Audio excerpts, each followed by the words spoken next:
Hello, everyone. This is Alan Whitford of RCO.com, bringing you another in our series of thought leader conversations. Today, we're with Doug Fraley, who's going to be one of our speakers at Social Recruiting Conference 2011 at London on the 30th of June. Hi, Doug. How are you?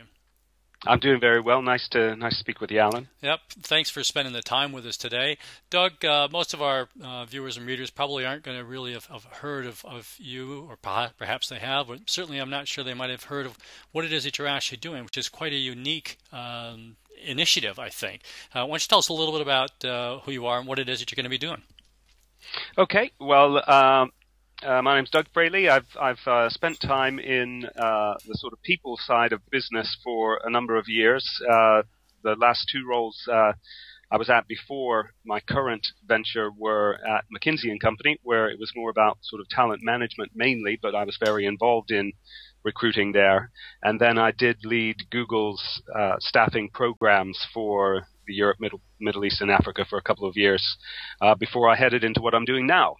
And what that was I started a charity with a couple of mates, and that is all about working with 16-year-olds to give them a rite of passage into their adulthood, to connect them with other 16-year-olds very different from themselves, and to show them that they can have fun at the same time as getting involved in and improving their communities. And so that's a summer program that involves a very large-scale recruiting effort for the summer. But of course, we've got a sort of full-time team as well that we recruit for through the entire working year. All right. Now, so you're talking to 16-year-olds, bringing them along, but I understand part of that is to recruit mentors to actually engage with the 16-year-olds. Is that correct? That is right, and that's probably what we'll talk most about. To give you an idea of the scale, we're in our third year now of running this program. So in the first year, we probably worked with about 35 summer staff members. Last year, that number was up to above 100, and this year it's going to be just shy of 1,000 people who, in the course of the months from, say, November to May, we have to find, select, train up, clear, so that they're ready to work with those young people who are going through the program. So it's a pretty big seasonal staffing effort. And how has social media played a part of that? Well, social media has played a part. First of all, just sort of social recruiting has played a part, even if we set the media aside a bit, because I've had it drummed into me since my days at McKinsey and at Google that, if we could find all of our staff through referral, that's the way that we'd love to do it. And so we put great emphasis on that in the first place. Social media helps us a lot. We've used, I'm going to talk a bit, both here and at the conference, I think, about what I think our experience in looking for the 16-year-olds themselves to come on board might signal in terms of recruiting in the future. But even with our current recruiting of the summer staff to work with the young people, we do use a Facebook presence somewhat with them. Facebook isn't the only way we go. We're working with, we ourselves are a pretty young organization. We're working with another young organization called Employer Connections, who are developing a platform that's more of a private platform, a sort of employer-centered platform. And we're in our first year of working with them. And what we've basically done is invited all previous staff who've been successful with us into that network, and we found that it's been quite productive in terms of, first of all, keeping them engaged. Since it's only a summer program, one of our challenges is making sure that we get as good a return as possible from the people who worked with us last year to come back and work again. That sort of the social media can help us maintain that connection so that we don't have to sort of rehire other people to fill those slots. But they've also been very helpful in referring people who they know who are somewhat like them, and so it helps our recruiting efforts. So on both those fronts of sort of cross-seasonal retention from summer to summer, given that we aren't in close contact with the staff outside of those seasons, and in terms of finding new staff, it's been helpful in that way. Well, I like the fact that you said it's social recruiting. It's not necessarily social media, and for one reason, I mean that's why Vic and I have called the event the Social Recruiting Conference. And in one sense, I would have loved to have called it the Direct Sourcing Summit, but I'm not sure anybody would come. But it is that element of using social, which is communications, and I definitely have this conversation with people a lot. Is there really such a thing as social media anyway? Right. There's social and there's media. And it sounds like you're taking the social route. We're taking the social route, and we realize that I think you're right, that there are two, there's social and there's media, and media can be applied to a number of things, including social connections. So within social, there is a slice that's media. But, other things that we do on that social front, each November, so not quite halfway through what would otherwise maybe be a dead period in face-to-face interaction between us and the valuable staff who work with us in the summer, we have a big social event. It'll now be 3 big social events because we're more geographically spread now. So in the West Midlands, in Northwest England, and in London, we have events to get those summer staff background, trade the fun stories from the summer, and what they got from it, what they can remember, the young people they worked with during the summer got from it, and that's a sort of a non-media example of what we're doing to stay in touch with them and make sure that we get them back the next year. No, that's fantastic, and as you're right, it has to continue to evolve to get from that sort of 35 up to 1,000 people. That's quite incredible. I'm assuming your plans for 2012 are equally as ambitious. They are. So they are. Yes. So we're working.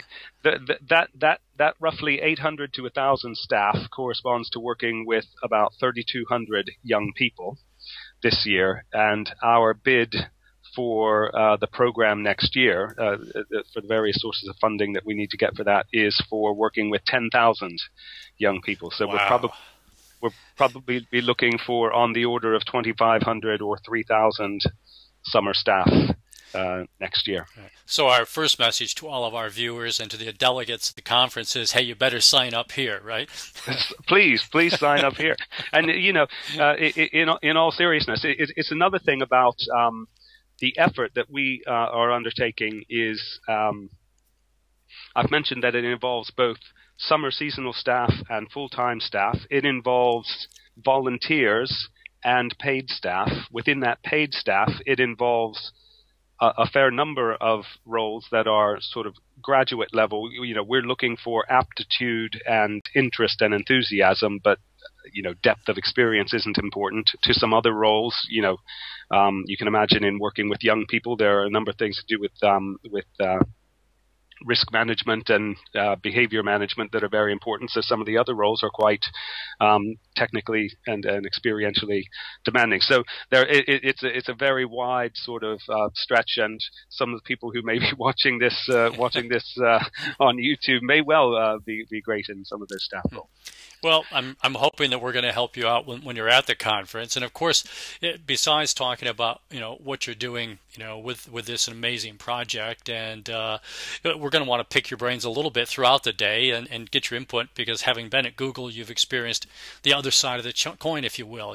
The sort of leading technology kind of company and its challenges and some might have say advantages in being able to recruit with social media.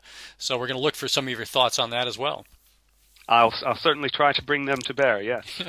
All right. What are you going to look at, do you think, might be some key takeaways from the session that you're going to give that our delegates and attendees might actually sort of really gain from your presentation? Well, what I would hope I might be able to bring is, and I sort of alluded to it a couple moments ago, is I'd like to bring some ideas that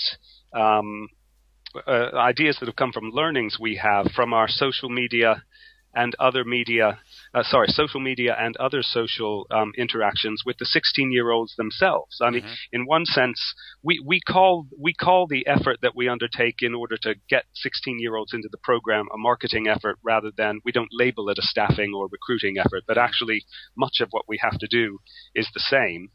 And the interesting thing is, of course, when we're doing that, we're interacting with the workforce that everyone's going to be looking to hire in 2, 3, 5 years. And so trends that we see in the way that they engage, the way that they interact, I would hope that I might provide some insight into those trends, given the relatively large volumes of 16-year-olds we're working with, and the way that we're engaging with them, that might provide a look ahead to implications for recruiting these people into actual employment, positions a few years down the line. I think that's a great focus, particularly for delegates. I mean, we've all talked for the last 2, 3, 4, 5 years about the Gen Y challenge, and the, or you might even say, we're recruiting with the 4-generation challenge, and we're not quite sure. So are these 16-year-olds really Gen Y, or are they the next generation already? Because things move so fast. And I think you're right. How do we engage with them in the way they want to be engaged with? That's right. And I guess the other thing that I would throw out, and we'll see whether people find that interesting, is now to land on the social media side of things, and zero in on it from social more broadly, is looking at how we're looking to use that not just for recruiting, but in employee engagement, in alumni management. So it's a way that organizations can take what they're learning, because probably the recruiting world is the one that this growth in social media is perhaps hitting first, unless it's on the sort of product or service side, if they happen to deal with young people. But look at how we're thinking about that beyond recruiting and into the broader sort of people side of the organization. I think you're absolutely right. Not only the benefits and the potential challenges with social within the organization, what tools do we use? Here's a report I saw where IT managers are getting very worried because they can't control the devices that their employees use, such as the smartphones that Katie McNabb from PepsiCo will talk about. Right, it's going to be some fun times going ahead. Yes, I'm very much looking forward to the conference as well. So I can only hope that I'm able to bring a bit, but I've got full expectations that I'm certainly going to be able to take a lot away as well. Well, I think you're going to be adding a lot, and hopefully, as you said, you will be taking some away as well. Doug, we're out of time already. I can't believe how fast that's gone. What's the best way for people to find you? How can they get hold of you? Well, that's a good question. Well, they can... I guess it can start. I'm on LinkedIn. They can. I think that my email contact information is on there as well, and I think also if they visit my organization at www.the-challenge.org, they can get in touch through there as well. Fantastic. Okay, we hope we get a lot of traffic coming into the Challenge Network because of this. I'm looking forward to seeing you in a couple of weeks in London. And really, thanks very much for your time today, Doug. Thank you, Alan.